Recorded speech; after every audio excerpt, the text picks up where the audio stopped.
쓸데없는 이야기부터 좀 시작하면서 말씀을 전했으면 좋겠는데 저는 여러분들 아시겠지만 SNS를 합니다. 특별히 이제 가장 주로 하는 게 이제 페이스북인데 페이스북을 하는 이유 중에 하나는 저는 그 SNS가 시대를 반영한다고 믿어요. 그러니까 나름대로 어떤 시대의 흐름을 그 SNS를 통해서 최소한 나와 친구를 맺고 있는 나와 같은 어떤 관심사를 갖고 있거나 아니 나와 같은 시대를 살아가는 내 주변에 있는 어떤 사람들이 가장 어디에 관심을 두고 있는가를 좀 볼 수 있는 창구가 되어진다고 믿기 때문에 SNS를 그냥 꾸준히 하고 있는데요. 대부분 이제 올라오는 포스팅을 보면 우리는 한국인이잖아요. 한국인이 제일 잘하는 건 먹고 마시고 노래 부르는 거기 때문에 먹는 것, 마시는 것 그리고 음악에 가장 많은 포스팅들이 올라오는 것은 기본적인 것 같아요. 그리고 이제 우리가 좀 이제 먹고 살만해지니까 웰빙에 관한 것, 뭐 이렇게 운동하는 거라든가 아니면 뭐가 있을까요? 뭐 자기 관리하는 거, 뭐 이런 거에 대한 어떤 포스팅들이 좀 올라오는 거를 보게 되고요. 또 요즘 같은 시기에는 좀 정치적인 이슈들도 있으니까 그때마다 좀 이렇게 좀 이렇게 토론이 될 만한 정치적인 이슈들이 올라오는 것을 봐요. 요즘 새롭게 떠오르는 것은 무엇이냐면 야한 거예요. 야한 포스팅이 계속 올라오기 시작했어요. 그래서 한편으로는 시험 들면서 한편으로는 또 좋기도 하고 그래요. 그래서 이걸 어떻게 해야 되나, 어떻게 하면 좀 정돈이 될 수 있을까 이런 생각이 좀 있고요. 인스타그램 같은 경우에는 전혀 이렇게 무방비더라고요. 인스타그램은 깜짝 놀랐어요. 저는 인스타그램 시작한 지 얼마 안 됐거든요. 근데 그거는 하지 마세요. 이렇게 얘기하면 또 하고 싶죠. 뭔가 싶어가지고. 그나마 페이스북이 조금 난 것 같고 어떻게 이렇게 좀 필터링 되는 부분에 있어서는 그래서 좀 아들 키우는 아빠의 입장으로서는 굉장히 두렵습니다. 아무튼 그래요. 많은 포스팅들이 올라오고 그것들을 계속 보고 있는데 그 가운데서 또 여러 가지 논의가 되는 것들 가운데 요즘 제 생각과 시선을 가장 사로잡는 것이 두 가지가 있어요. 첫 번째는 여러분들이 많이 관심 갖고 있겠지만 동성애라고 하는 이슈이거든요. 이틀 전에 이제 미국에서 합법화가 되었죠. 제가 작년까지는 미국에 있었기 때문에 그 현장 가운데서 사실은 굉장히 많이 관심을 갖고 있었음에도 불구하고 조금 안일했던 것 같아요. 약간 우리나라는 왠지 그런 부분에 있어서는 안전하다라는 좀 인식이 있어서 그랬는지 모르겠지만 굉장히 안일했던 것 같고 그러면서 좀 마음이 계속 아프고 아프다 너무나 속상하다라고 하는 글들이 계속 올라오기 때문에 이 동성애라고 하는 이슈를 아무리 크리스찬들이 부르짖어도 우리가 결국은 막을 수가 없었고 누구나 알고 있었죠. 언젠가는 올 것이다라고 하는 그 날이었는데 그 날이 왔다는 것이 참 안타깝다는 생각이 좀 듭니다. 그나마 이런 상황 가운데서 기분이 좋을 만한 어떤 포스팅은 강균성이라고 하는 그 친구의 어떤 소신 있는 발언들이 조금 그래도 마음을 좀 이렇게 완화시켜 주는 것 같아요. 혼전 순결에 대한 그의 어떤 뭐랄까요 신념 이런 것들이 참 기분 좋습니다. 개인적으로 저는 청년 사역을 담당하는 사역자로서 우리 지금 현대 시대를 살아가는 청년들에게 혼전 순결이라고 하는 것을 강조할 수 없는 시대적인 분위기 속에 우리가 놓여 있다라고 판단을 했었던 것 같아요. 왜냐하면 순결이라고 하는 것은 처음부터 애초부터 지키는 것이 굉장히 많이 강조되어 있잖아요. 그러니까 지키는 것이고 잃어버렸다는 개념이 있어요. 그러니까 지켜가다가 잃어버리면 끝이다라는 생각이 있어서 그것으로 끝이다라고 많은 사람들이 판단하는, 그러니까 소위 얘기하면 이렇게 표현하면 죄송하지만 이미 버린 몸이라고 생각하는 경향이 굉장히 많아요. 그런데 이 강경상이라는 친구가 이야기하는 포인트는 무엇이냐면 지금부터라도 늦지 않았다라고 하는 것이죠. 과거에가 중요한 것이 아니라 지금부터 앞으로가 훨씬 더 중요하다는 얘기를 할 때 참 도전이 되고 좋았던 것 같습니다. 그래서 이전 교회 제가 저기 사역했던 이전 교회는 뭐가 있었냐면 1년에 한 번씩 순결 서약식이 있었어요. 그래서 강균성의 그 짧은 어떤 그 클립 동영상을 보면서 우리 교회에서도 순결 서약식을 하면 좋겠다. 개인적으로는 너무 하고 싶다라는 생각이 간절했지만 우리가 준비가 안 돼 있는 것 같아요. 아직 갑자기 밀어붙여가지고 순결 서약식을 하자 그러면 목사님은 결혼했으니까 뭐 이런 생각할 수도 있을 것 같고 결혼해도 사실은 순결은 훨씬 더 중요합니다. 결혼하지 않았을 때보다 훨씬 더 중요한데 지금 이런 순결 서약식을 하면 장점보다 단점이 훨씬 더 많을 것 같다는 생각이 들어서 밀어붙이지는 않을게요. 그러나 좀 준비를 해나갔으면 좋겠고 그래서 아직 강 목사님과 상의를 하지 않았지만 우리 강 목사님은 늘 제 편인지는 잘 모르겠지만 늘 뭘 하자고 얘기하면 첫 번째 반응은 좋은데요? 필요하죠 이거예요. 그래서 저는 믿음으로 이야기하는데 이번 그 가을 수련회 때 이 주제를 좀 어떤 식으로든지 다룰 수 있으면 좋을 것 같아요. 동성애라고 하는 부분을 좀 정리하고 넘어갈 시점인 것은 분명한 것 같아요. 동성애가 잘못됐다라고 이렇게 단언적으로 선언하는 것이 아니라 뭐가 필요하냐면 지금 우리 가운데서도 동성애를 지지하는 사람들이 있을 수 있고 동성애를 지지하지 않는 사람들이 우리 가운데 있을 수 있어요. 그래서 이 이야기를 우리는 성경적으로 어떻게 이 시대를 살아가는 크리스찬이 어떠한 관점으로 이 동성애라고 하는 부분을 접근할 것인가라고 하는 생각을 한번 해볼 수 있는 기회는 너무나 필요한 것 같아요. 아무 생각 없이 그냥 끌려가는 것은 좀 너무 무의미해지는 것 같은, 뭐라 그럴까, 조금 지식인이 아닌 것 같은, 시대적인 흐름 속에서 너무 소외되어 있는 것 같은 그런 느낌들도 들기 때문에 우리가 한번 고민해 볼 만한, 이 시기에 한 번쯤 고민하고 앞으로의 나의 삶을 통해서 이 동성애에 대한 생각이 정리되어지는 너무나 귀한 시간이 되지 않을까라는 생각을 하고요. 아울러서 이제 혼전 순결이라든지, 이건 또 큰 주제로 보게 되면 건강한 연애는 무엇이고 건강한 결혼은 무엇인가 라고 하는 주제이기 때문에 너무 뻔한 이야기가 아니라 지금 우리 속에 있는 이야기들 그대로 좀 끄집어내서 한번 다룰 수 있는 시간이 되었으면 좋겠다라는 생각을 하고요. 이런 생각이 드는 순간 너무나 감사했던 게 뭐냐면, 이 아우름이라고 하는 주제 자체를 사실은 뭐 비전 수련 때 나온 거를 정리한 거지만 이렇게 뭔가 주제로 만들어내는 데 있어서 우리 청년교회의 역할이 굉장히 컸거든요. 그래서 우리 그대로 우리 청년교회에도 이 아우름이라고 하는 것을 우리 주제로 가져왔잖아요. 근데 매주마다 이렇게 붙어 있는 걸 보는데 도대체 여기서 우리가 뭘 하고 있나라는 생각이 들지 않을까라는 이런 것들이 좀 있는데, 좀 끼워 맞춘다라고 생각을 안 했으면 좋겠고, 끼워 맞춘 것 같은 약간 느낌이 들기도 하지만 그래도 뭐 모든 것은 다 이렇게 해석이기 때문에, 첫 번째가 뭐냐면 이제 나를 아우른다는데, 나를 아우르는 것은 기본적으로 뭐 여러분이 잘 알겠지만 영성에 관한 부분이에요. 그래서 예배나 목장을 통해서 나를 아우르는 것은 계속 지속적으로 우리가 해나가고 있다고 보시면 좋을 것 같고, 공동체를 아우르는 것은 지난번 사실 이제 운동회와 같은 어떤 그런 단합 행사를 통해서 공동체의 부분들이 좀 진행이 됐다고 보시면 될 것 같고, 이제 우리 아우름 패밀리 페스티벌을 하는 것이 지역을 아우르는 것입니다. 지역을 아우르는 것을 해서 사실은 우리만의 어떤 선교 펀드레이징으로 마무리 짓는 것이 아니라 화성 지역, 특히 얘기하면 이제 향남이었는데 이제 인석 형제가 이거를 전체 인차지를 하면서 화성으로 넓혔어요. 저는 향남, 믿음이 작아가지고 향남 지역을 위한 했는데 이 갑자기 화성시 막 이러면서 커져서 좋습니다. 기대되어지고요. 어쨌든 이 지역을 아우르는 어떤 그 행사 중에 하나가 이번 아우름 패밀리 페스티벌이 될 거예요. 그리고 세계를 아우르는 것은 이미 예상하시겠지만 선교겠죠. 선교를 다녀오는 것뿐만 아니라 지속적으로 우리가 선교지에 대한 관심을 갖고 기도하고 또 플랜을 짜가는 것들이 이런 것일 텐데, 남은 것이 딱 하나잖아요. 뭔가요? 시대잖아요, 시대. 그래서 참 좋은 것 같아요. 지금 시대적인 흐름은 이런 동성애라고 하는 부분을 우리가 어떻게 이런 시대 속에서 우리는 어떻게 할 것인가라는 주제를 던져보는 것은 너무나 좀 필요한 것 같습니다. 우리가 이 세대를 살아가면서 분명하게 마주서야 하는 것이 바로 이는 성적인 문란함일 텐데요. 예전에도 문란함은 항상 있었어요. 근데 지금은 동성애라고 하는 이슈가 앞으로 나오고, 또 포스트 모더니즘의 시대를 살아가면서 뭔가 절대적인 진리, 옳고 그름이 없어진 시대 속에서 앞으로는 더 큰 주제가 나올 수도 있습니다. 그러니까 미리 정리하고 나가는 것은 너무 필요할 것 같아서 이야기를 합니다. 쓸데없는 이야기가 좀 쓸데있는 이야기처럼 들리지 않으세요?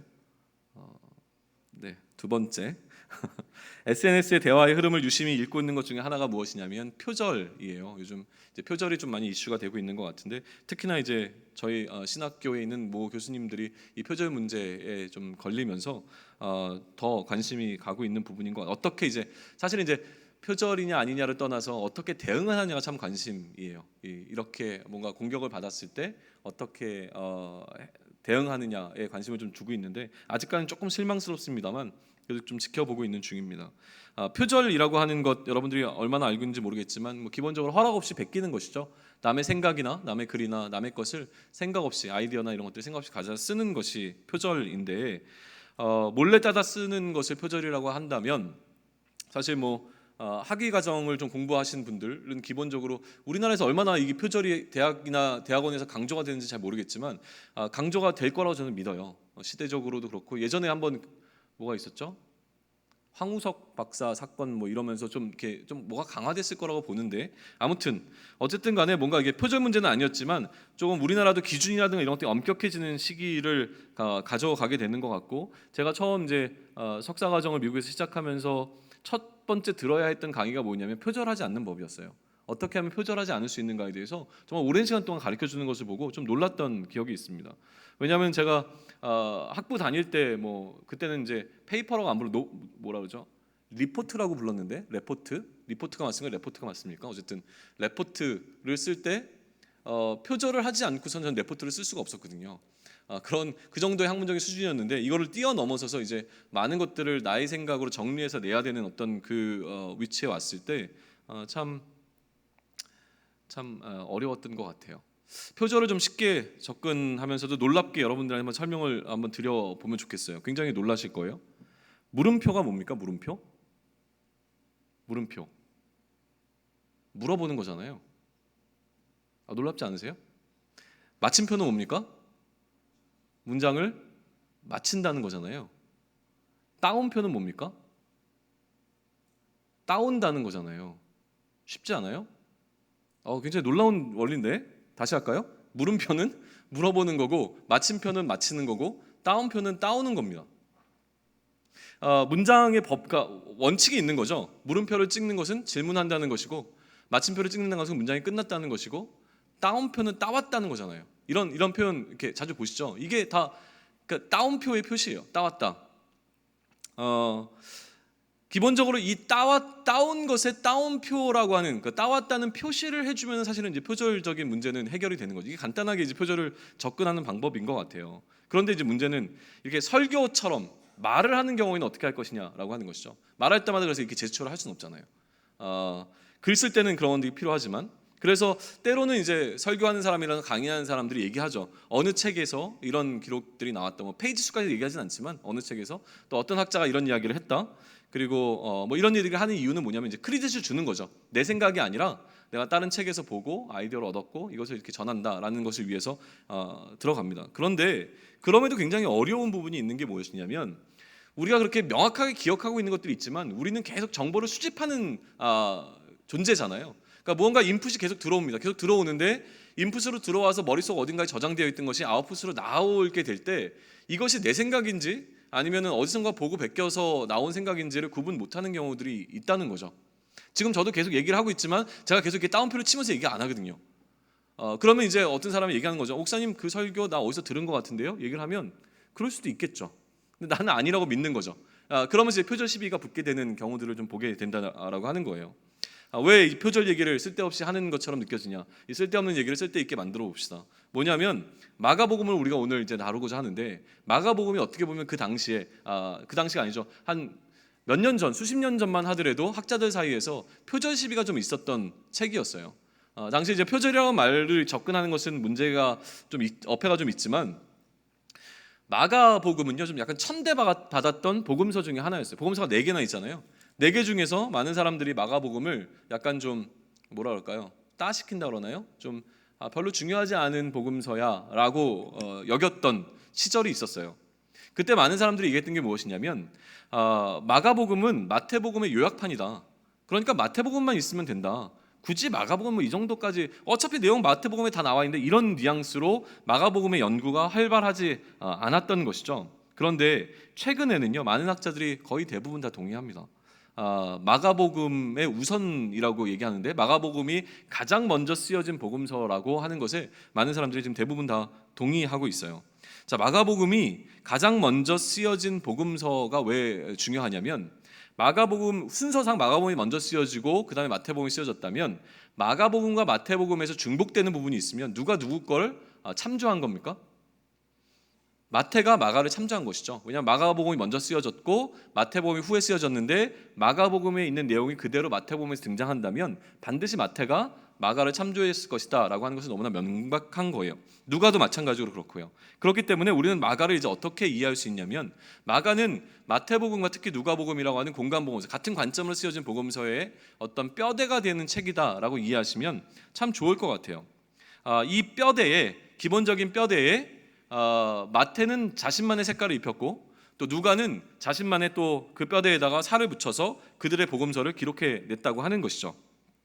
그런데 이 마가라고 하는 사람은 자신이 이렇게 뼈대로 만들어내는 복음서가 나오기 위해서 그 역시도 어떤 뼈대가 필요했을 거란 말이죠. 그 뼈대가 무엇이었냐면 베드로의 설교였다. 다시 얘기하면 사도들의 설교, 사도들이 전한 복음의 메시지가 이 마가의 어떤 마가복음을 만들어내는 뼈대가 되었다라고 얘기를 해요. 근데 특별히 마가는 베드로와 함께 사역했던 사역자라고 알려져 있거든요. 그러다 보니까 누구의 영향을 가장 많이 받았겠어요? 베드로의 영향을 가장 많이 받았을 것이고, 특별히 나중에 사도행전 한번 가보실래요? 사도행전 10장으로 한번 가보세요. 사도행전 10장 36절부터 보시면 될 것 같은데, 사도행전 10장 36절에 보면 이제 베드로의 설교가 등장을 하거든요. 근데 이 내용이 초대교회 시대에 사도들이 전했던 복음의 가장 핵심적인 그 프레임, 뭐라 그러죠? 그 뼈대가 되는 설교라고 이야기를 해요. 보세요. 찾으셨죠? 10장 36절인데요. 만유의 주 대신 예수 그리스도로 말미암아 화평의 복음을 전하사 이스라엘 자손에게 보내신 말씀, 곧 요한이 그 세례를, 이게 바로 복음인데, 곧 요한이 그 세례를 반포한 후에 갈릴리에서, 시작부터 그냥 한번 흐름을, 예수님의 공생애를 살펴보시면 돼요. 요한 세례 요한이 그 세례를 반포한 후에 갈릴리에서 시작하여 온 유대에 두루 전파된 그것을 너희도 알거니와 하나님이 나사렛 예수에게 성령과 능력을 기름 붓듯 하셨음에 그가 두루 다니며 선한 일을 행하시고 마귀에게 눌린 모든 사람을 고치셨으니 이는 하나님이 함께 하셨음이라. 우리는 유대인의 땅과 예루살렘에서 그가 행하신 모든 일의 증인이라. 그들이 나무에 달아 죽였으나 하나님이 사흘 만에 다시 살리사 나타내시되 모든 백성에게 하신 것이 아니요 오직 미리 택하신 증인 곧 죽은 자 가운데서 부활하신 후 그를 모시고 음식을 먹은 우리에게 하신 것이라. 우리에게 명하사 백성에게 전도하되 하나님이 살아있는 자와 죽은 자와 재판장으로 정하신 자가 곧 이 사람인 것을 증언하게 하셨고 그에 대하여 모든 선지자도 증언하되 그를 믿는 사람들이 다 그의 이름을 힘입어 죄사함을 받는다 하였느니라. 이게 모든 복음서의 어떻게 보면 뼈대예요. 흐름의 어떤 뼈대가 되어지는 이야기거든요. 그러니까 다 여기서는 간략하게 나와 있지만 사도들이 전한 복음의 내용들이 복음서가 갖고 있는 그 어떤 틀을 벗어나지는 않았을 거라고 하는 것을 이런 식으로 좀 우리는 살펴볼 수 있는 것이죠. 사도적 설교의 어떤 핵심이 되어지는 겁니다. 그런 의미에서 보게 되면 사도들이 전한 복음이 뼈대가 되어서 마가복음이 가장 처음 기록되었고, 이 마가복음이 뼈대가 되어서 뭐가 기록되었다고요? 마태복음과 누가복음이 기록되었다라고 보게 되면, 그러면 신앙 고백적으로는 저는 마태복음을 가장 높게 평가를 합니다. 왜냐하면 신약 성경을 딱 펼치면 가장 먼저 나오는 게 뭐예요? 마가복음이 가장 먼저 쓰였음에도 불구하고 뭐가 제일 먼저? 마태복음이 제일 먼저 나온단 말이에요. 구약 성경을 제일 먼저 펼치면 뭐가 등장합니까? 창세기가 등장하잖아요. 창세기 1장 1절의 그 파워풀한 메시지, 그리고 지난 주일날 강 목사님이 전하셨던 바와 같이 마태복음 1장 1절이 갖고 있는 그 파워풀한 메시지를 고백하는 것으로 우리의 신앙은 출발이 된다는 거예요. 그러니까 하나님께서 태초에 천지를 창조하셨음을 믿는 것에서부터 구약이 시작이 되지 아니하면, 그러면 나머지는 구약의 이야기는 이야기거리가 안 돼요. 그러니까 하나님께서 창조를 하셨던 걸 인정하지 않으면 하나님이 하나님 되시지 않기 때문에 그 나머지 이야기는 아무것이 안 되는 것과 마찬가지로 신약을 시작하면서 뭐라고 이야기를 해요? 예수가 그리스도라고 하는 사실을 인정하지 않으면 신약의 모든 이야기들은 아무 의미가 없어지는 것이 되어버립니다. 그러니까 그런 의미에서 봤을 때 마태복음이 가장 먼저 신약의 첫 번째 성경이 되어지고 1장 1절에서 예수님께서 그리스도라는 사실을 선포하고 시작한다는 사실은 정말 감격적인 거예요. 이게 그냥 어느 순간 나에게 딱 숨막히는 말씀으로 다가오게 되면 그때 정말 그 순간부터 마태복음은 내 것이 되어집니다. 그러니까 말씀을 연구하다 보면은요, 어떤 하나가 이렇게 딱 풀리면서 이때까지 얽혀 있었던 그 타래가 풀려나가는 느낌을 받을 때가 있고요. 또 뭐 하나를 깨달하게 되면 이때까지는 산발적으로 놓여있던 구슬이 순식간에 꿰어지는 느낌을 받게 되는 때가 있어요. 그러니까 그 맛에 사실은 말씀을 연구하고 공부하는 거거든요. 신학적으로, 그러니까 신앙 고백적으로 봤을 때는 전 그런 의미에서 마태복음을 먼저 시작하시는 것이 너무 좋다고 믿습니다. 그런데 만약에 성경을 공부하고자 한다면, 복음서를 공부하고자 한다면 특히 무엇부터 시작하면 좋냐면 마가복음부터 시작하시는 것이 너무 좋고, 그렇게 제안을 드리고 싶어요. 가끔 이제 얘기를 하지만 각각 복음서의 저자들은 성향이 있잖아요. 성향. 근데 이건 굉장히 개인적인 제 느낌과 판단이에요. 여기에 너무 의존하지 마세요. 근데 그냥 제 느낌을 그대로 그냥 얘기할게요. 몇 번 말씀드린 것 같은데 마태나 바울은 굉장히 호전적인 사람이었던 것 같아요. 그러니까 말싸움하기 좋아하는 사람, 논쟁하기 좋아하는 사람, 말로 어떻게 승부 볼 수 있는 충분한 능력을 갖고 있었던 어떤 사람인 것 같아요. 그래서 마태는 그의 복음서에서 그리스도를 전하면서 전혀 꿀리지 않습니다. 한번 해보자 이런 느낌을 많이 받게 돼요. 마태복음을 읽을 때마다. 그리고 누가는요 디테일에 좀 강해요. 사소한 것들 막 이런 거에 되게 강하고 그리고 남들이 다 보지 못하는 어떤 그런 좀 넓은 스펙트럼의 눈을 갖고 있는 것 같아요. 그런 느낌들을 많이 받고요. 요한은 사랑이 많죠. 사랑 많은 모 형제와 같이 늘 사랑을 이야기하는 그런 느낌들을 좀 갖고 있어요. 마가는 그럼 성격이 어떨까요? 제가 받는 마가의 이미지는요 되게 급한 성격이에요. 말 빠르고요. 군더더기 있는 거 되게 싫어하고 딱이에요. 딱 그냥 딱딱딱 끝. 딱딱딱 끝 이거예요. 복음 전하는데요. 느낌이 그래요. 마가복음을 읽다 보면 들어오는 느낌이 딱 끊고 뭐가 없어요. 그냥 곧 또 시작해요. 예수님께서 뭐 하시다가 막 끝내시고 나서 또 곧 뭐 하시다가 즉시 이거예요. 그러니까 이 말이 굉장히 많이 나와요. 얼마나 마가복음을 기록하면서 마음이 급했으면 실제로 예수님께서 그렇게 막 뛰어다니시. 오늘 강모 목사님이 우리 기도회 할 때 왜 이렇게 분주한가 이런 얘기를 했는데 마가복음 보면 진짜 막 사도들이랑 예수님은 되게 분주해요. 쉴 틈 없이 그냥 계속 즉시 뭐 하고 곧 뭐 하고 곧 뭐 하고 이런 느낌으로 계속 간단 말이죠. 그리고 마가는 그 예수님의 어떤 사건을 기록할 때요, 예수님의 가르침에 대해서는 그렇게 심각하게 디테일하게 기록하지 않고 뭐 중심으로 하냐면 액션 중심이에요. 예수님께서 무슨 일을 행하셨는가. 그러다 보니까 기적을 행한 내용들이 다른 복음서보다 오히려 더 많이 나오죠. 그러니까 행위에 집중돼 있어요. 뭘 하시고 끝내고 뭘 하시고 끝내고 뭘 하시고 끝내고 그 다음에 가르침도 물론 나와요. 그러나 다른 성경처럼 느긋하게 앉아서 자 이게 하나님 나라다 이렇게 설명하는 이런 뉘앙스는 아니에요. 직접 막 행동하시고 보여주시고 바삐 움직이시고 진행해 나가는 숨막히게 막 진행되는. 그러니까 어떤 느낌을 받냐면 영화의 예고편 보시면 그런 느낌이시죠. 영화의 한 전체 그 한 뭐 2시간짜리 영화를 몇 분 만에 한 2, 3분 만에 요약해가지고 막 보여주잖아요. 어떤 영화는 그게 전부잖아요. 그러니까 그런 느낌으로 막 몰아치는 예고편과 같은 느낌인데 사실 예고편이라기보다는 미드 좀 보셨어요? 미드? 미국 드라마? 미국 드라마는 항상이라고 얘기하면 또 너무 일반화시키는 거지만 대부분 전편 스토리를 먼저 보여줘요. 그리고 본편 이야기가 나와요. 우리나라도 예전에 지난 이야기하고 나왔었는데 요즘에는 제가 우리 한국 드라마를 안 봐서 그런 거 나오나요?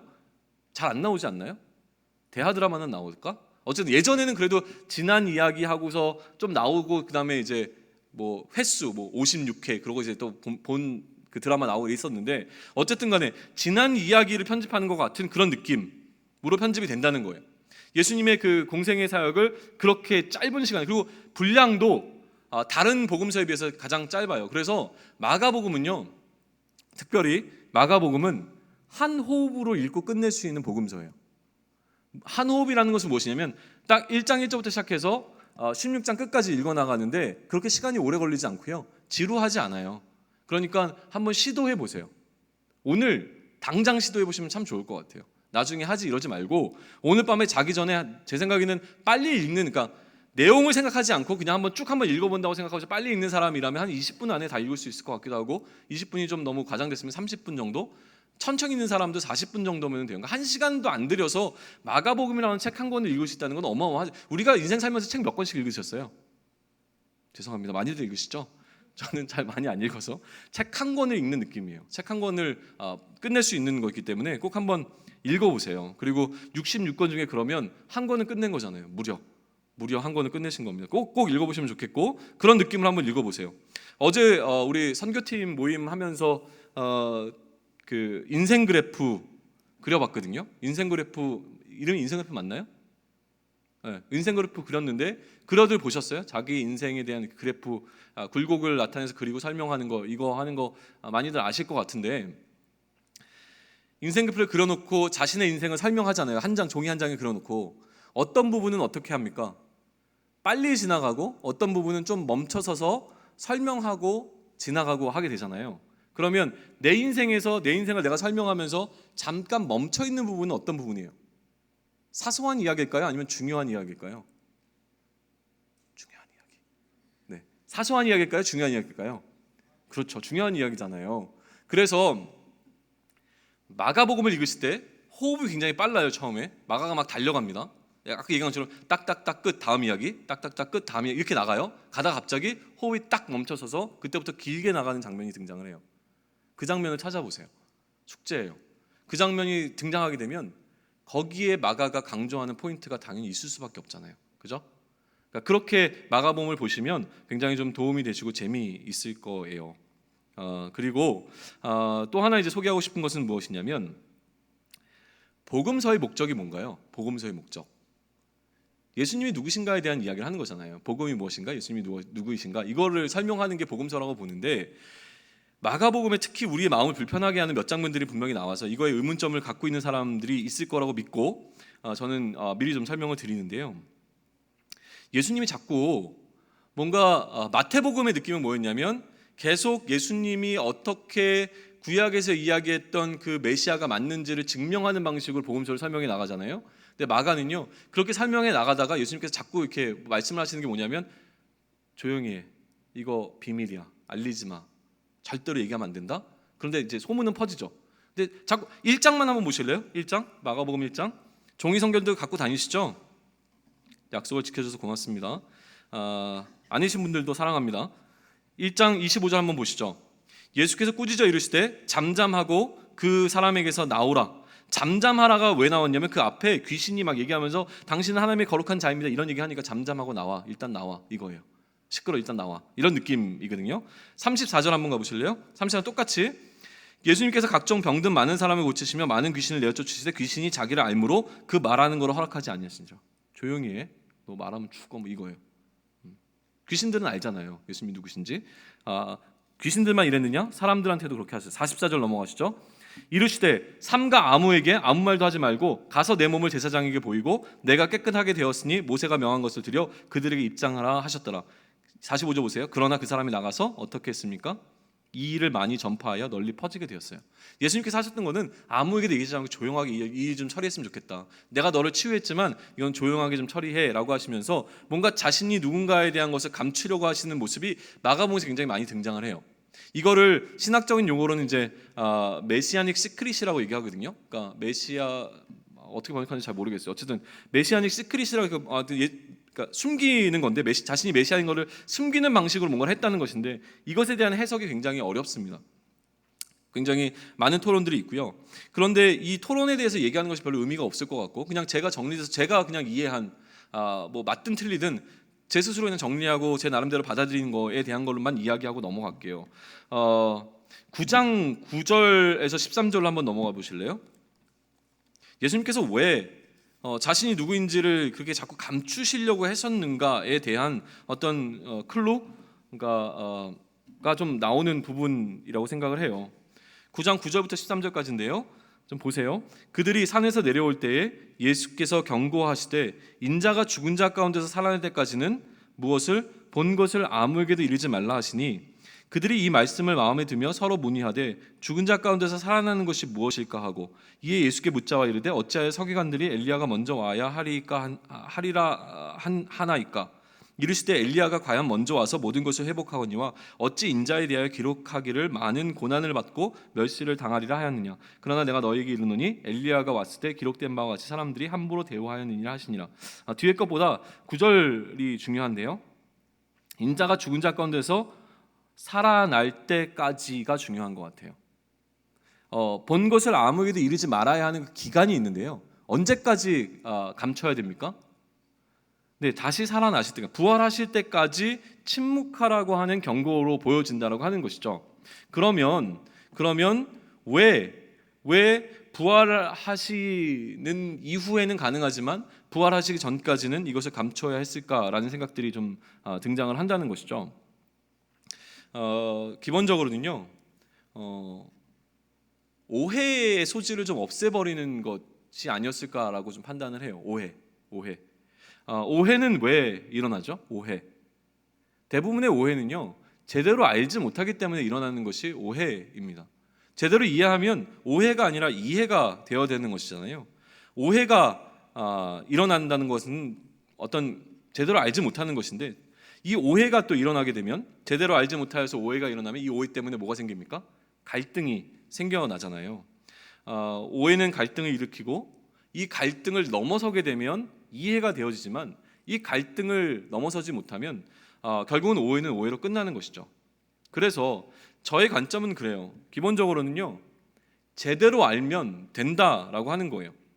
제대로 알면 변하고 제대로 알면 이해되어진다라고 하는 것이 기본적인 관점인데, 그런데 문제가 뭐냐면 제대로 알 수 있는 방법이 없으면 어떡하나라고 하는 거예요. 제대로 알 수 있는 방법이 없으면 어떡하나. 우리는 마가복음을 비롯해서 많은 성경의 책들을 이제 접근하실 때요, 항상 세 가지로 나눠서 좀 접근하시는 것이 좋습니다.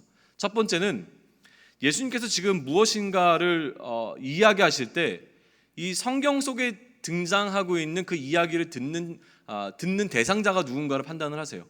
그래서 예수님께서 그 직접적으로 말씀하시고 있는 그 대상이 제자라면 그 제자에게 어떻게 이야기를 하시고 있는가를 먼저 보시고, 그 다음에 마가복음이 누구에게 쓰여지는 것이냐, 독자가 누구냐의 관점에서 바라보세요. 그러니까 마가의 공동체에게 이렇게 예수님께서 제자들에게 한 이야기를 기록함으로 말미암아 마가가 마가의 공동체의 원들에게 전하고자 하는 메시지가 무엇인가를 보는 것을 두 번째로 보세요. 세 번째는 무엇을 보셔야 되냐면 지금 우리잖아요. 하나님께서 마가를 통한 성령의 감동을 통해서 마가를 통해서 마가복음을 적어서 예수님의 이야기를 적음으로 말미암아 예수님께서 전하신 제자의 스토리를 통해서 또 마가의 공동체를 도전하신 것을 넘어서서 오늘을 살아가는 우리에게 무엇을 전하기를 원하셨는가까지 넘어가시는 이 관점으로 같은 본문을 보시는 게 굉장히 중요하거든요. 그러면 이렇게 한번 보세요. 우리는 부활이 무엇인지 알고 있지만 지금 예수님께서 이야기하시는 대상인 제자들 혹은 제자들과 함께 동시대를 살았던 사람들이 부활이라고 하는 것을 이해할 수 있었을까요? 없었을까요? 그들은 부활을 듣도 보도 못한 자들이었어요. 당시에 예수님만이 유일하게 부활하신 사람이었기 때문에 예수님이 부활하시기 전까지는 부활하는 것이 어떤 것인지 개념적으로도 정리가 되어 있지 않았고 눈으로 목격한 사람도 없었단 말이에요. 그런데 그거를 어떻게 믿어요? 저는 예수님의 부활을 의심했던 도마가 너무 감사해요. 저 같은 스타일도 제 상식을 뛰어넘는 거잖아요. 죽은 사람이 살아난다는 것은 상식적으로 이해가 안 되는 거기 때문에 보기 전까지는 못 믿는 스타일이에요. 저도 그래요. 제가 대학교 1학년 때 제 몸무게가 63kg였고 허리가 24인치였습니다. 믿겨지세요? 못 봤는데 어떻게 믿겠어요? 그죠? 너무 이렇게 고개 끄덕이지 마세요. 그런 시절이 있었어요. 그러니까 보지 않으면 믿지 못하는 상황은 너무나 상식적인 거예요. 그거는. 그런데 부활이라고 하는 것을 듣도 보도 못한 사람들에게 다시 살아날 것을 이야기했을 때 지금 제자들이 뭘 얘기해요? 이게 무슨 얘기야? 라고 하는 반응이 나오는 건 너무나 당연하다는 것이죠. 그러면 언제 우리는 이 모든 것을 온전하게 이해할 수 있느냐? 예수님께서 부활하시고 난 다음에 온전하게 모든 것을 이해할 수가 있게 되어지는 것이죠. 근데 부활은 또 단순히 죽었던 자가 살아나는 것만 의미하는 것이 아니라 부활이 담고 있는 의미는 뭐예요? 죄의 값을 지불했다는 것, 그로 말미암아 죄의 사함을 받았다는 것, 죄로부터 해방되었다는 것, 죽음을 이겼다는 것, 이런 것들이 다 포함되어 있는 내용이잖아요. 그러니까 예수님의 죽으심과 부활하심을 경험하지 않고서는 결코 이해될 수 없는 부분들이 있었던 것은 분명한 것 같습니다. 그런데 말입니다.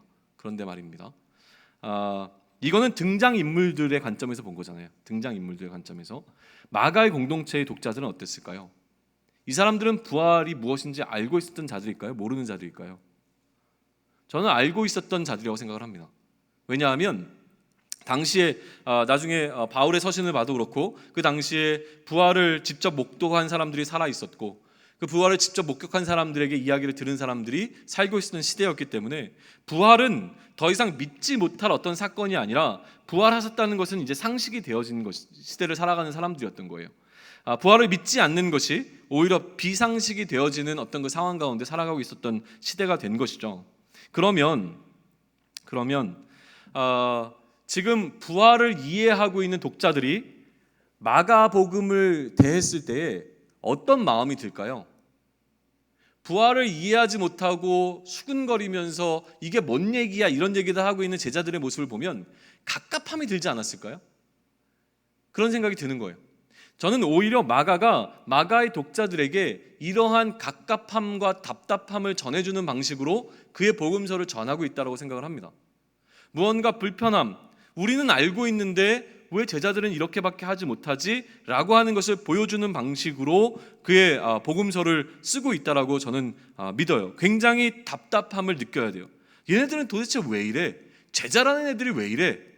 라는 생각이 들 정도로 제자들을 완전히 깔아뭉개고 그들을 바닥으로 끌어내리는 방식으로 마가복음이 전개되고 있다라고 저는 본다라고 하는 거예요. 그런데 이렇게 답답함을 들게 하는 걸 통해서 전하고자 하는 메시지가 너무나 선명한 거예요. 그것을 한번 이야기해 봅시다. 자, 16장 마가복음 16장 한번 가보실래요? 종이 성경을 갖고 오신 분들이 아니어도 너무 이렇게 자꾸 편애하는 것 같아서 종이 성경을 갖고 오신 분들에게 유익이 되었으면 좋겠는데 16장 전체를 보시죠. 16장은요 몇 절까지 있습니까? 20절. 네. 그런데 9절부터 20절까지에 괄호가 쳐 있는 게 보이세요? 네. 9절부터 20절까지 괄호를 왜 쳐놨을까요? 첫 번째, 중요하기 때문에. 두 번째, 결론을 확실하게 보여주기 위해서. 세 번째, 확실하지 않아서. 이게 마가가 썼는지 안 썼는지. 자, 1번이다 한번 손 들어보세요. 중요하니까. 없어요? 2번 1번 들었어요? 중요하니까 가로 쳐놨다. 2번 이게 결론이니까 결론을 확실하게 보여주려고. 3번 마가가 썼는지 안 썼는지 되게 애매해서 이건 아닌 것 같아서 빼버리려고. 안 든 사람들 한번 이제 손 들어보세요. 안 든 사람들만. 3번이 맞아요. 3번이.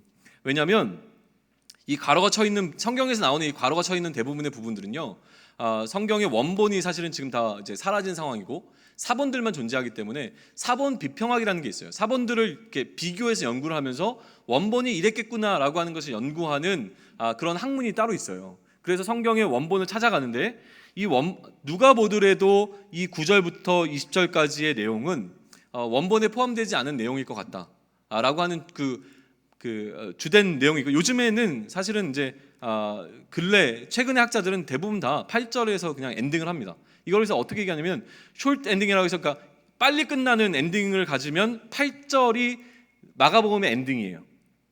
벚꽃 엔딩 뭐 이런 거 있잖아요.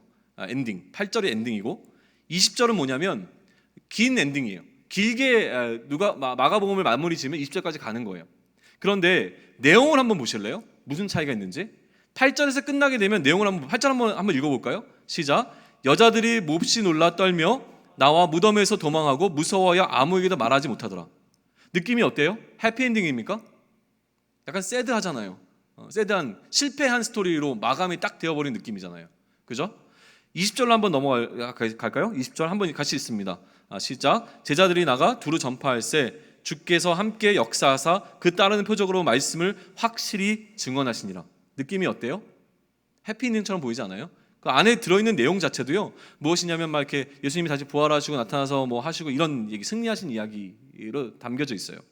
그래서 어떻게 마가복음을 마무리 지을 것이냐, 뭔가 이제 실패한 스토리로 끝낼 것인가, 아니면 실패를 넘어서서 실제로 승리한 이야기를 적음으로 말미암아 마가복음을 해피엔딩으로 끝낼 것인가에 대한 고민의 흔적이 여기 담겨 있다라고 사람들은 보는 겁니다. 크게 세 가지 관점이 있어요. 첫 번째는요, 그러니까 기본적으로 아까 말씀드렸지, 이제 8절에서 끝나는 것을 많은 사람들이 인정하는데 8절에서 끝나는 것에 대한 이유도 크게 세 가지로 나눌 수 있어요. 첫 번째는 무엇이냐면 마가가 더 기록하지 못했다. 왜냐하면 기록을 하다가 갑자기 뭐 아팠거나 아니면 무슨 상황이 생겼거나 핍박을 받았거나 그래서 계속 써나가다가 중간에 멈췄다. 쓸 수 있는 상황이 안 됐다 라고 보는 관점이 하나 있고요. 두 번째는 끝까지 다 썼는데 잃어버렸다, 유실됐다. 왜냐하면 그 당시에 잘 보존되는 상황은 아니었으니까 유실됐다라고 보는 게 두 번째고, 세 번째는 의도적으로 마가가 여기서 끝낸 것이다. 여기까지 쓰는 것이 마가의 본래의 목적이었다라고 생각을 하는 거예요. 저는 어디를 따를까요? 아까 살짝 힌트를 드렸지만 저는 마가가 의도적으로 여기서 끝냈다고 봅니다. 마가는 완전히 제자들을 바닥으로 끌어내려서 모든 사람들이 도망해버린 그 상황에서 그의 복음서를 끝내는 것을 통하여 독자들에게 굉장히 불편함을 가져오는 복음서로 의도했다라고 저는 믿습니다.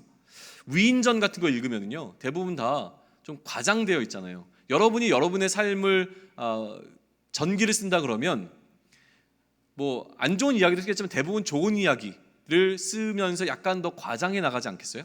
그리고 안 좋은 이야기도 좋은 이야기를 더 빛내게 하기 위한 어떤 소스로 사용하지 않겠어요?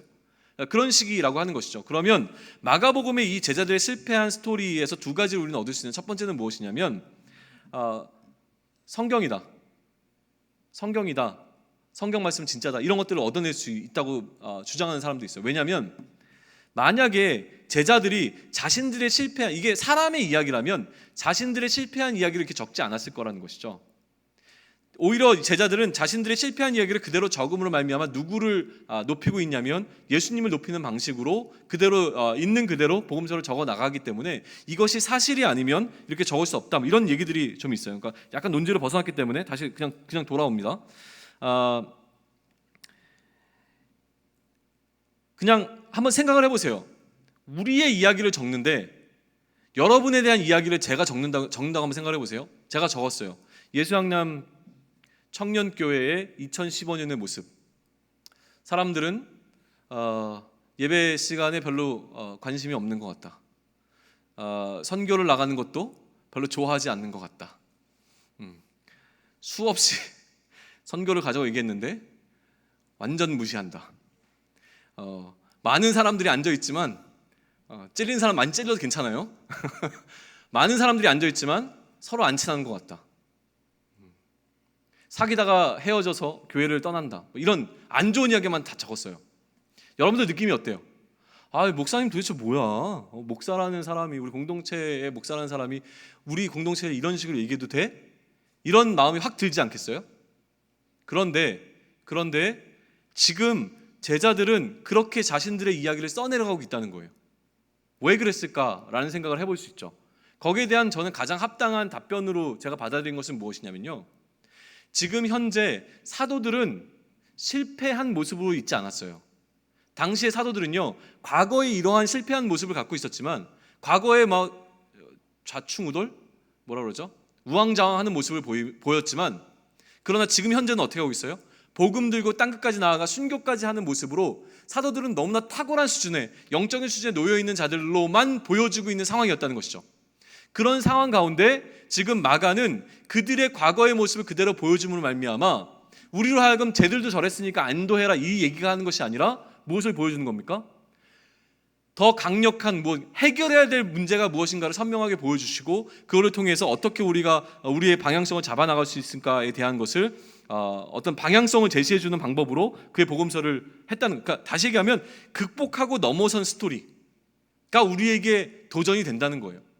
가끔 저는 요즘에 스토리에 빠져있다고 말씀 많이 드렸잖아요. 그 듣는 스토리가 무엇이냐면, 요즘 너무 힘들어요 이 얘기를 듣는 것을 끝나는 것이 아니라, 과거에 어떤 사건이 나를 짓눌러서 내가 굉장히 힘들어했지만, 혹은 내가 전혀 방향성을 잡지 못하고 방황하고 있었지만, 혹은 내가 너무 잘 나갔던 처럼 느꼈지만 그 상황이 예수 그리스도를 만나고 난 이후에 어떻게 변화되었는가에 대한 부분들, 내가 어떻게 그것을 극복해내었는가를 이야기하게 돼요. 그런 부분이죠. 그런 부분들을 듣게 되는 그 스토리로 마가복음이 지금 기록되고 있다는 것을 이해하면 좋을 것 같고요. 무엇보다 이 실패한 모습 속에서 그 제자도라고 하는 부분이 등장하고 있는 거예요. 그러니까 제자들이 오해하고 실패하는 어떤 그 문제로부터 제자도의 본질적인 어떤 가르침들이 나오고 있는 것을 보게 되는데요. 한 군데만 우리 보고 넘어갑니다. 8장 31절로 한번 넘어가 보실래요? 예수님께서 마가복음에요, 자신이 3번 고난을 받을 것이라고 하는 예고를 해주세요. 내가 이렇게 고난 받을 것이다 라고 하는 3번의 예고를 해주시는데, 3번 다 제자들은 이해하지 못했거든요. 이 3번이 반복돼 있어요. 어떤 중요한 틀을 잡고 있는 건데 다 설명하기는 어렵고, 8장 31절 한번 보세요. 30절에 뭐라고 기록되어 있습니까? 인자가 많은 고난을 받고 장로들과 대제사장들과 서기관들에게 버림받아 죽임을 당하고 사흘 만에 살아나야 할 것을 비로소 그들에게 가르치셨습니다. 이게 순환예고 첫 번째예요. 그런데 32절 한번 보세요. 제자들은, 베드로는 어떻게 했어요? 그게 뭔 말이냐라고 라고 예수님께 대들었잖아요. 이해하지 못했어요. 이해하지 못하고 난 다음에 예수님께서는 무엇이냐면 34절부터 어떻게 하십니까? 다시금 설명을 해주시는 방법으로 이 제자들의 오해를 풀어나가죠. 그런데 제자들은 여전히 이해를 못했어요. 그래서 9장 30절 한번 가보실래요? 9장 30절에 가시게 되면 거기에 또 한 번 예수님의 순환 예고가 나오는데, 이 얘기 30절 31절에 나오는데 이 얘기를 하고 32절 한번 읽을까요? 우리 32절 시작. 그러나 제자들은 이 말씀을 깨닫지 못하고 묻기도 두려워했습니다. 웃기지 않아요? 네. 순환 예고가 있었는데 이해하지 못하고 넘어가서 설명해 주셨습니다. 두 번째 순환 예고를 했으면 이해했었는데 또 이해하지 못하고 넘어갑니다. 세 번째로 한번 가실까요? 10장 32절부터 34절까지인데 거기에 예수님께서 순환 예고를 해주세요. 세 번째 순환 예고입니다. 근데 그러고 난 다음에 35절부터 기가 막힌 이야기가 나와요. 예수님께서 어떻게 이렇게 자신의 순환 받은 거 얘기를 했는데 이해하지 못했던 제자들은 거기서 35절부터 40절까지 정말 뜬금없는 이야기를 하죠. 누가 더 큰 자, 누가 우편에 좌편에 앉을 것인가, 이런 거에 대한 요구. 그러니까 오해, 계속되어지는 오해가 진행되고 있고요. 이런 모습에 대해서 또 설명하시는 것이 41절부터 45절까지 계속 설명을 해주신다고 하시는 것이죠. 그리고 제자들은요, 마지막에 예수님께서 십자가에 달리셨을 때 한 사람도 빼놓지 않고 그것으로부터 도망쳤습니다. 그러니까 예수님을 제대로 이해하지 못했기 때문에 예수님의 죽음 앞에서 모든 사람들은 도망치는 장면으로, 마지막에 누구까지? 여인들까지도 두려워하면서 도망치는 모습으로 마가복음이 끝나고 있다라고 하는 것이에요. 그리고 마가는요, 이것을 읽는 우리들에게 뭔가 우리 마음에 불편함을 가져올 수 있는 이야기들을 하게 되는데요, 이들의 모습과 우리의 모습이 크게 다르지 않다라는 것을 자꾸 보여주는 방식으로 설명을 해나갑니다. 마가복음 8장으로 다시 앞으로 넘어갑니다. 마가복음 8장 11절 한번 보시죠. 마가복음 8장 11절 우리 한 목소리로 같이 읽을까요?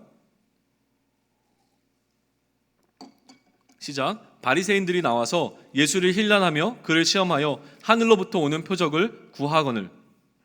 표적을 구하는 모습이 우리와 동일하다는 거예요. 우리는 자꾸 하나님 앞에 뭔가 확실한 표적, 뭔가 하나님의 증거를 구하는 방식으로 요구를 하고 있죠. 이들의 모습 속에서 우리의 모습이 투영되기 시작할 때 우리는 뭔가 느낌을 받게 됩니다. 14절 한번 넘어가시겠어요? 14절. 이건 제가 그냥 볼게요. 14절부터 21절까지 제자들에 대한 예수님의 질책이 나오는데, 이 질책이 우리의 모습과 너무나 동일하다라고 하는 것이죠. 질책받는 제자들의 모습이 우리와 동일하다. 자, 제자들이 떡 가져오기를 잊었음에 배에 떡 한 개밖에 그들에게 없더라. 예수께서 경고하여 이르시되 삼가 바리새인의 누룩과 헤롯의 누룩을 주의하라 하시니, 말씀을 들었어요. 제자들이 서로 수군하기를 이는 우리에게 떡이 없음이로다 하거늘. 제대로 이해 못했죠. 예수님께서 아시고 이르시되 너희가 어찌 떡 없음으로 수군거리느냐. 그리고 이제 질책하세요. 아직도 첫 번째 알지 못하고, 두 번째 깨닫지 못하고, 세 번째 마음이 둔하고, 네 번째 보지 못하고, 다섯 번째 듣지 못하고, 여섯 번째 기억 못하는 것. 알지 못하고 깨닫지 못하고 마음이 둔하고 보지 못하고 듣지 못하고 기억하지 못하는 모습이 우리의 모습과 동일하다고 여겨지면 우리는 다시 마가복음에 귀 기울일 수 있게 되어지는 겁니다. 이해되세요? 계속 마가는 우리를 불편하게 하는데요, 12장으로 한번 넘어가시죠. 12장 18절부터 27절까지 보시죠.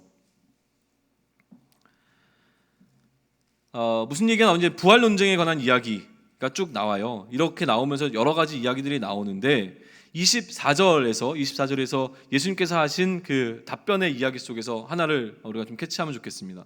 예수께서 이르시되 너희가 성경도 하나님의 능력도 어떻게 함으로? 알지 못함으로. 알지 못하면 뭐가 생깁니까? 오해가 생깁니다. 알지 못함으로 오해함이 아니냐. 사람이 죽은 자 가운데 살아날 때에는 장가도 아니가고 시집도 아니가고 하늘에 있는 천사들과 같으니라. 죽은 자가 살아난다는 것을 말할진대 너희가 모세의 책 중 가시나무 떨기에 관한 글에 하나님께서 모세에게 이르시되 나는 아브라함의 하나님이요 이삭의 하나님이요 야곱의 하나님이로라 하신 말씀을 읽어보지 못하였느냐. 27절 한 목소리로 읽습니다. 시작. 하나님은 죽은 자의 하나님이 아니요 산 자의 하나님이시라. 너희가 크게 오해하였도다 하시니라. 이건 것 같아요.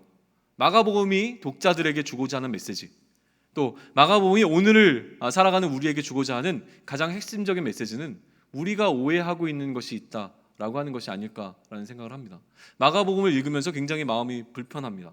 제자들이 계속 헤매고 있는 모습들, 또는 당시의 지도자들이 헤매고 있는 모습들, 또는 예수님을 대적하는 영적인 세력들이 계속 예수님을 대적하는 모습들을 통하여서 우리는 무언가 오해되어지고 있는 상황 가운데로 빠져들게 되는 것이죠.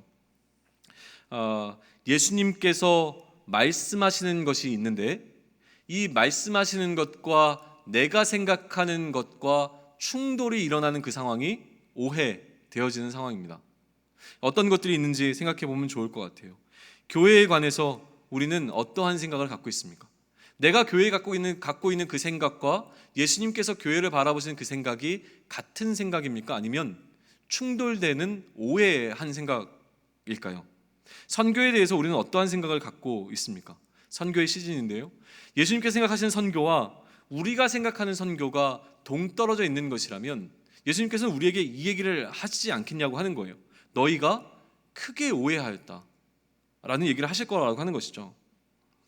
예수님에 관해서 크게 오해하는 것들이 우리에게는 분명히 있습니다. 이렇게 하면 예수님이 좋아하실 줄 알았어요 가 첫 번째 오해입니다. 내가 이렇게 하면 예수님이 진짜 좋아하실 줄 알았어요 라고 행했던 많은 것들이 오해에서 비롯된 것이면 어떻게 하겠냐는 것이죠. 두 번째는 무엇입니까? 그렇게 안 해도 예수님이 이해해 주실 줄 알았어요 라고 하는 거예요. 내 상황이 이렇기 때문에 이렇게 하지 않으면 예수님께서 안 와도 예수님께서는 이해해 주실 거라고 생각했어요 라고 하는 것이죠. 어느 것이든지 간에 오해가 되어지는 것이면 어떻게 하겠냐라는 경고를 우리는 마가복음을 통해서 계속 받아들이게 되어지는 겁니다. 그런데 어떤 것이 오해이고 이해인지 우리는 어떻게 구분할 수 있을까요? 이들도 이처럼 예수님을 오해했으니까 우리도 우리 삶에서 오해하는 수많은 것들 가운데 안심해라, 이 얘기를 마가가 전해주는 것은 분명히 아니지 않습니까? 이들이 오해했지만 지금은 그 오해를 넘어서서 예수님을 온전히 이해하고 있다. 그 이해하는 타이밍은 언제였습니까? 부활하신 예수님을 만나고 난 이후에 이제는 완전히 예수님을 이해하였고 예수님에서 그들의 목숨을 버릴 수 있는 자들로 변화된 것과 마찬가지로 우리도 뭔가 오해를 넘어서 예수님을 이해하는 존재가 되어지라고 하는 것인데요, 이 과정 속에서 충돌이 두드러지게 나타납니다. 충돌, 이것만 마지막으로 얘기하고 마무리 지을게요. 좀 많이 설명을 해야 될 부분인데 그냥 간단하게 소개만 하고 마칩니다. 마가복음을 읽으면서요, 여러분들이 집중하셔야 될 또 한 가지는 무엇이냐면 예수님과 무엇이 충돌하고 있는가예요. 그거를 집중해서 보세요. 계속 마가복음에서는요, 예수님을 이해하지 못하는 어떤 세력들 혹은 예수님을 알지만 예수님을 대적하는 어떤 세력들과 계속적인 충돌이 일어납니다. 이거를 세 개로 크게 구분해 보면 첫 번째는 영적인 세력과 예수님을 충돌합니다. 영적인 세력이 무엇입니까? 귀신들 이런 거 있잖아요. 귀신 들린 사람들 이런 것과 같이 어떤 코스믹이라고 하는 어떤 그러니까 우주적인 어떤 충돌이 일어나는 장면이 등장을 해요. 그 장면 속에서 우리는 집중해 볼 필요가 있고요. 두 번째는 무엇이냐면 당대의 종교 지도자들과 예수님은 계속 충돌합니다. 그 장면 속에서 마가가 보여주고자 하는 것이 무엇인지를 집중해 보세요. 마지막 세 번째는 무엇이냐면 예수님과 누가 충돌하냐면 제자들이 충돌합니다. 제자들과 마찬가지로 함께 있었던 무리들도 충돌하게 되어지는데 제자나 무리나 거의 엇비슷해요. 근데 어쨌든 간에 우리가 집중해야 될 것은 제자들과 예수님이 충돌하는 장면 속에서 마가가 전하고자 한 것이 무엇인가를 살펴보시면 돼요. 자, 첫 번째는 무엇이었습니까? 예수님과 영적인 세력이 충돌할 때 여기서 나오는 메시지를 통해서 우리는 무엇을 얻을 수 있냐면 마가가 구원이라고 하는 것을 어떻게 설명해내는지를 발견해낼 수 있어요. 구원론이라고 하거든요. 마가가 갖고 있는 구원, 이 영적인 세력과의 싸움을 통해서 어떻게 예수님께서 승리하시는가에 대한 이야기를 해낼 것이라고 하는 것이죠. 두 번째 충돌은 무엇이었어요? 예수님과 종교 지도자들 간의 충돌이었잖아요. 종교 지도자들, 우리 마태복음 기억하면은요, 갑자기 발음이 잘 안 되는데 종교 지도자들과 이슈는 뭐였어요? 예수님을 그리스도로 인정하지 못하는 것이었잖아요. 마찬가지예요. 그러면 마가복음에서 종교 지도자들과 예수님이 부닥칠 때 거기를 통해서 무엇이 등장하겠습니까? 예수님이 어떻게 그리스도이신가라고 하는 것이 설명되어져요. 그걸 기독론이라고 부르거든요. 마가의 기독론이 이 그러니까 지도자들과의 충돌하는 장면 속에서 마가가 생각하고 있는 그리스도에 대한 이야기가 거기서 발견되어집니다. 마지막으로 누가 충돌이었습니까? 제자들과의 충돌이었죠. 이 제자들과의 충돌을 통해서 어떠한 이야기가 등장하겠어요? 맞추시면 설교를 끝낼게요. 맞추시면 설교를 끝낼게요. 무슨 이야기가 등장할까요? 제자들과의 충돌을 통하여서 제자도에 관한 이야기가 등장합니다. 이 세 가지가 너무나 중요한 거예요. 어떻게 구원이 이루어지는가? 예수님은 누구신가? 우리는 어떤 제자가 될 것인가? 라고 하는 것을 마가는 이런 어떤 충돌, 말도 안 되게 자꾸 이렇게 부딪히고 불편한 상황으로 끌고 가고 이해되지 않는 이 상황 속에서 계속 우리로 고민하게 만든다고 하는 거예요. 그 고민 속에서 사실 마가의 그 당시 공동체에게 주었던 건 무엇이냐면 고난이라고 하는 주제를 던져줬어요. 마가는 당시에 있는 많은 사람들이 우리가 받고 있는 고난을 이해할 수 없다라는 것을 자꾸 고민할 때 내가 생각하는 그리스도인과 예수님께서 요구하시는 그리스도인의 모습이 충돌되어질 때에 이것을 어떻게 해결할 것인가라고 하는 것을 마가는 그 고난받는 예수님의 모습을 통하여서 계속 설명해 나가는 것으로 메시지를 전하고 있다라고 하는 겁니다. 말씀을 정리합니다. 여러분들에게 예수님은 어떠한 분이신지를 다시 한번 좀 생각해 보았으면 좋겠어요. 내가 이해하고 있다고 믿고 있는 그 예수님이 어디로부터 비롯된 예수님인지에 대한 것들을 생각해 보실 수 있으면 좋겠어요. 우리는 제대로 알지 못하면 오해할 수밖에 없습니다. 그러면 예수님을 제대로 알 수 있는 가장 효과적이고 가장 빠른 방법은 무엇이겠어요? 성경을 읽으시는 방법밖에 없습니다. 다른 사람에게 설명을 들으면 그것은 다른 사람을 통해서 듣게 되는 어떤 이야기일 수 있기 때문에 가장 빠르고 정확한 방법은 말씀을 통해서 내가 깨닫게 되는 겁니다. 그리고 내가 깨달아 아는 것을 공동체를 통해서 이것이 옳게 이해한 것인지를 계속 나눔을 통하여서 다듬어 나가시는 과정을 하시는데 우선 나에게 필요한 것은 내가 바라본 예수 그리스도에 대한 것들을 정리하시는 것인데 그것이 그냥 나의 사색을 통해서 이러한 예수님이면 좋겠다 이때까지 들어왔던 어떤 잡다한 지식을 통해서 하는 것이 아니라 분명히 말씀 속에서 그려내고 있는 예수님을 발견하고 그 예수님을 통해서 우리가 알아가는 것이 필요하다는 것이죠. 알면 어떻게 됩니까? 오해하지 않을 수 있습니다. 오해하지 않을 수 있습니다. 우리는 열심히 신앙생활하는 정말 귀한 청년의 때를 보내고 있죠. 이 청년의 때를 보낼 때에 오해하는 그 횟수를 줄여나갈 수 있으면 좋겠어요. 그래서 줄여나가면서 보다 더 예수님을 이해하고 예수님의 마음을 헤아릴 수 있는. 그래서 우리 그런 얘기 하잖아요. 한 여름철 뭐라 그러죠?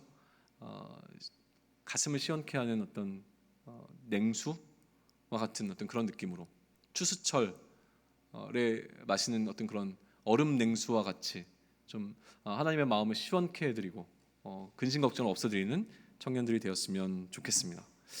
저에게 콘티가 없는데 아마 그거 부르면 되지 않을까요? 시작됐네, 그죠? 우리 다 일어납시다. 일어나서 같이 좀 찬양하면 좋겠어요.